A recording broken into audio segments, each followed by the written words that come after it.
One other story element from Fantasy Island, which stuck out like a sore thumb, was the striking resemblance, both in physical appearance, but also the similarities, both in character and storyline, between Wyndham Earl and this man here on the left, Raoul, a presumably psychotic man employed by Mr. Rourke on Fantasy Island, played by Cameron Mitchell.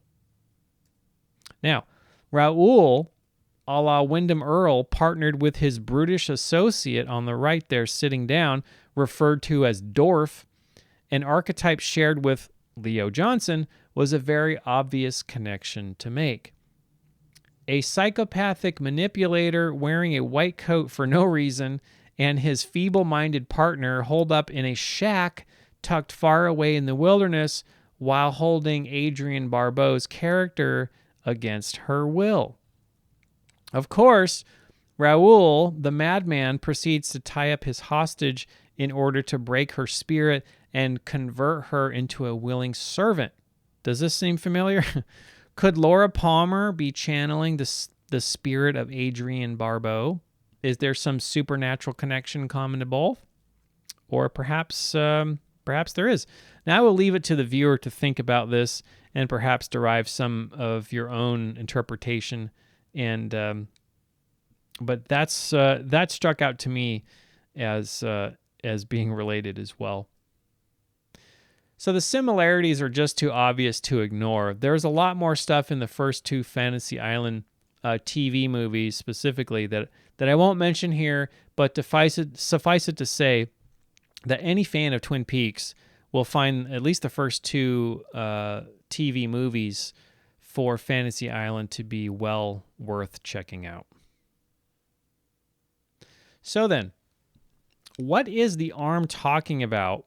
So we're still in Dale's dream here. What is he talking about when he says, where we're from, the birds sing a pretty song, and there's always music in the air? Now, in my mind, this may be a reference to Fantasy Island, which is a place somewhere on Earth, albeit, I guess, in TV land, like Twin Peaks, or like, I should say, Twin Perfect has pointed out in his channel before. It may indeed be a reference to a general TV show trope, which is, it's an idea that I like a lot. It seems like the ambiguity and unusual nature of this mysterious character in the red leisure suit most certainly, in my mind, parallels that of Tattoo from Fantasy Island. I can't help but see him as Tattoo now. Just like Fantasy Island, the question of who Mr. Rourke and Tattoo really are will remain an eternal mystery that is never supposed to be solved, nor should it ever be. It's the ambiguity and mystery which makes both shows so compelling in the first place. And so to objectively define anything is, in a certain way, to defile it or cancel out other possibilities. I like possibilities. I like trying to define things, but even more than that, I prefer the mystery. Just like Aaron Spelling says about Montalban and Villachez's characters from Fantasy Island, you can't really tell if they are from up there or down that way, nor is the audience supposed to know, which is the entire point, or perhaps the entire non-point, if you like. Now, accordingly, the dream sequence in the Red Room, along with much of Twin Peaks, reveals a transcendence of good and evil, or a dance of meaning and meaninglessness. The Red Room most certainly represents the middle ground or the purgatory between knowing and unknowing, or that transcendent sliver between wakefulness and sleep.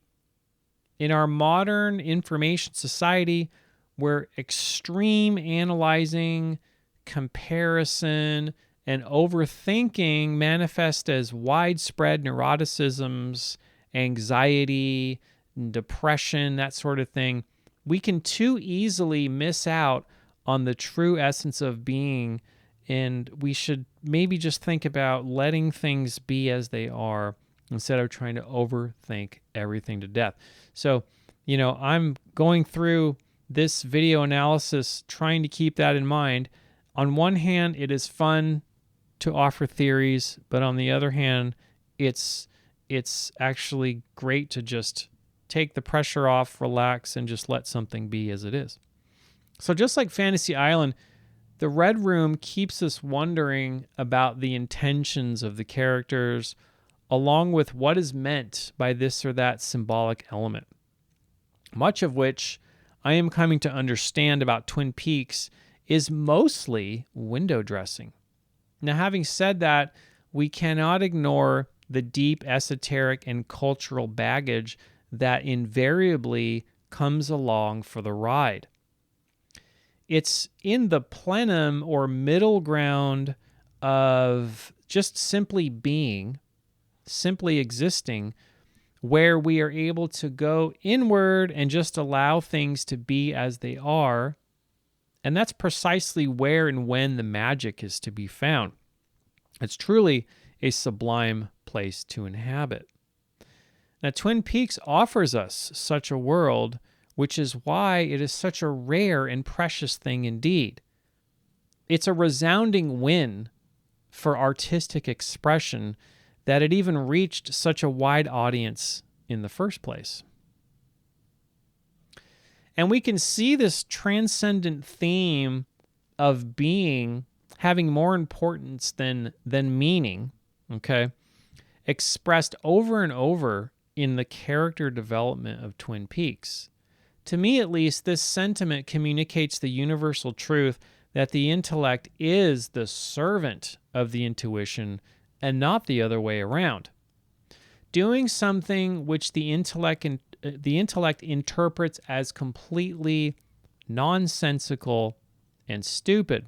And yet, even the seemingly nonsensical becomes a force for real and positive transformation, even for the most far-gone and neurotic characters in Twin Peaks.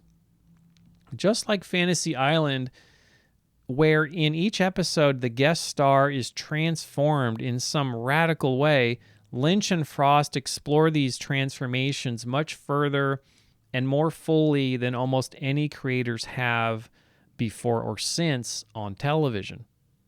One thing that makes Twin Peaks so great is that it goes beyond what is expected from the medium, bringing in something rather surprising, transformational, and transcendent. The audience may not accept the primacy of being over meaning, and yet we still see it unfold right in front of our eyes. Oh, the things you can get away with on television sometimes. It's just brilliant. So I think the analysis of the dream sequence from Season 1, Episode 3, in large part lays the groundwork for the rest of the show, especially in terms of the overlying and recurrent themes of transcendence and transformation in Twin Peaks. So there will be plenty of speculation about many other scenes as well that will lead us to places yet unknown.